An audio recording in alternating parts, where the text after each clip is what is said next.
kitab suci, ya. Sebagai seorang muslim kita tahu bahwa kita memiliki kitab suci Al-Qur'an yang diturunkan oleh Nabi Muhammad SAW, dan sekarang sudah hadir narasumber kita, itu guru kita Bapak Profesor Haji Muhammad Quraisy Shihab. Assalamualaikum Pak. Waalaikumsalam warahmatullahi wabarakatuh. Baik, ini ibu-ibu semua nih sudah nggak sabaran nih dari tadi dengerin saya sama Muksin ngomongin soal kitab nih Pak Ustadz. Dan ada satu pertanyaan, tadi saudara-saudara kita di luar sana telah mengatakan, telah menjabarkan keseluruhan dari kitab-kitab suci yang mereka ketahui, dari kitab Zabur hingga Al-Quran. Dan tadi si Muksin juga nanya, kitab kuning, bicara masalah kitab kuning. Saya juga kurang paham mengenai kitab kuning, Pak Ustadz. Mungkin bisa dijelaskan, Pak, tentang kitab kuning sendiri itu termasuk kitab suci atau bukan, Pak Quraisy?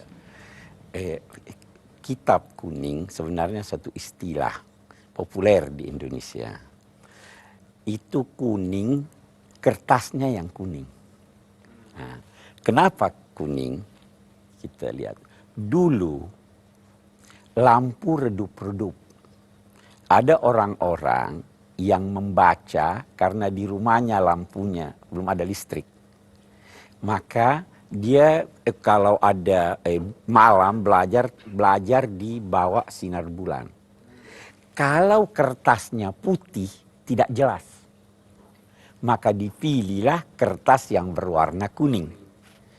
Nah, ini juga mengisyaratkan bahwa yang dimaksud dengan kitab kuning itu adalah kitab-kitab karangan-karangan ulama-ulama dulu.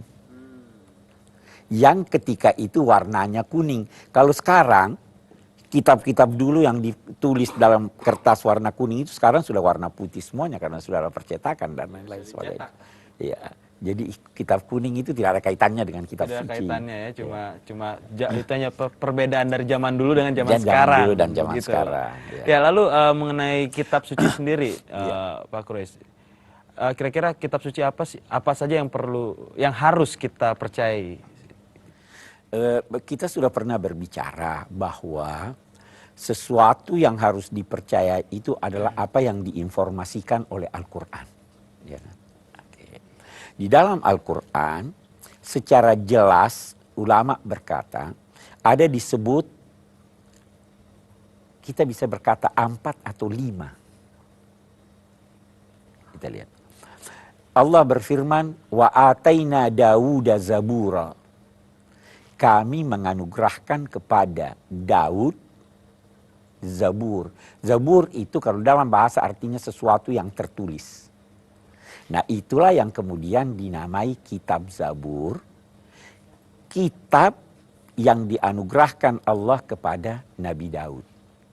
Tidak jelas, sementara ulama berkata bahwa kitab Zabur ini dianugerahkan dalam bentuk kitab. Jadi wahyu-wahyu, informasi Allah yang diberikannya kepada Nabi Daud itu dalam bentuk kitab. Nah, Nabi Daud itu hidup di sekitar Palestina dan Suriah sekarang. Dia hidup 1080 sebelum Masehi. Jadi itu Nabi Daud. Ada lagi Al-Quran menginformasikan Taurat. Taurat semua kita tahu dianugerahkan kepada Nabi Musa. Hidupnya 14 sebelum Masehi. Abad 14 sebelum Masehi. Nah, Taurat ini dianugerahkan kepada Nabi Musa, tapi Al-Quran juga ada menyebut bahwa Nabi Musa juga diberi al-alwah. Alwah itu adalah bentuk jamak dari lauh. Lauh itu adalah sesuatu yang segi 4 terbuat dari kayu. Waktu Nabi Musa dianugerahi Allah itu dianugerahi dalam bentuk kepingan. Kembali kepada kaumnya, dia dapati kaumnya menyembah sapi. Marah beliau, dia campakkan alwah itu sampai pecah.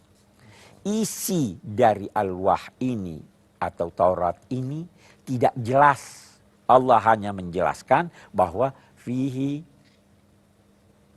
hudan wa nur. Di dalamnya ada petunjuk dan cahaya. Maksudnya penerangan. Sementara ulama berkata bahwa al-wah isinya 10 commandment. Ada 10 perintah Tuhan. Itu di al-wah. Oke. Itu yang diberikan kepada Nabi Musa. Kita tidak tahu persis apakah Taurat yang ada sekarang yang menjadi perjanjian lama itu. Itulah yang diberikan kepada Nabi Musa atau tidak. Kita tidak bisa berkata itu pasti, kita juga tidak bisa menolaknya. Kita hanya bisa berkata bahwa apa yang sesuai dengan Al-Quran kita terima. Apa yang tidak sesuai kita tolak. Apa yang tidak dibicarakan kita juga tidak bicarakan. Yang ketiga, Injil. Injil wahyu-wahyu Allah yang diberikan kepada Nabi Isa. Oke. Kita lihat firman-firman Allah, informasi Allah yang diberikan kepada Nabi Isa. Yang jelas, Injil yang ada sekarang bukan itu yang diberikan kepada. Kenapa?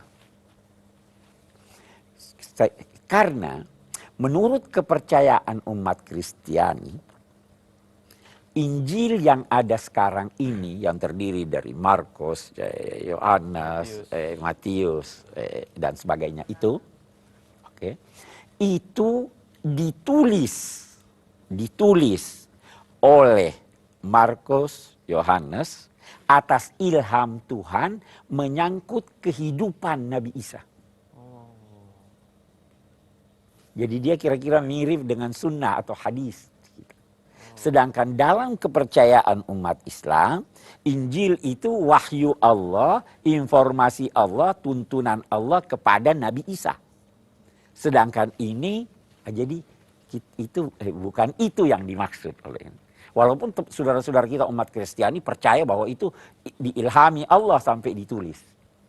Jadi sudah yang keempat adalah Al-Quran. Kita akan bicara tersendiri menyangkut Al-Quran. Oke, kita lihat sekarang. Ada tambahan.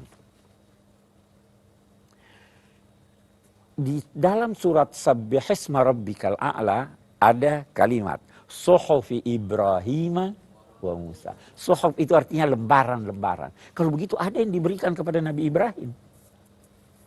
Nah, ulama-ulama berkata, kita juga harus percaya ada kitab atau lembaran yang diberikan kepada Nabi Ibrahim.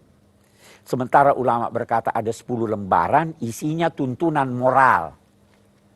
Salah satu di antara isinya itu menyatakan begini. Seandainya putra Adam ini sudah punya 2 lembah dari emas, dia masih mau yang ketiga. Kurang. Tidak ada yang memenuhi ambisi keinginan putra-putri Adam kecuali tanah. Kecuali kalau dia mati stop ambisinya. Itu katanya ada di Suhuf Ibrahim. Ya kita, ini informasi Al-Quran. Bagaimana kandungannya Injil, dia katakan ada cahaya, ada petunjuk. Zabur, saya kembali kepada Zabur. Zabur itu adalah di perjanjian lama sekarang ada yang dinamai Mazmur Zabur.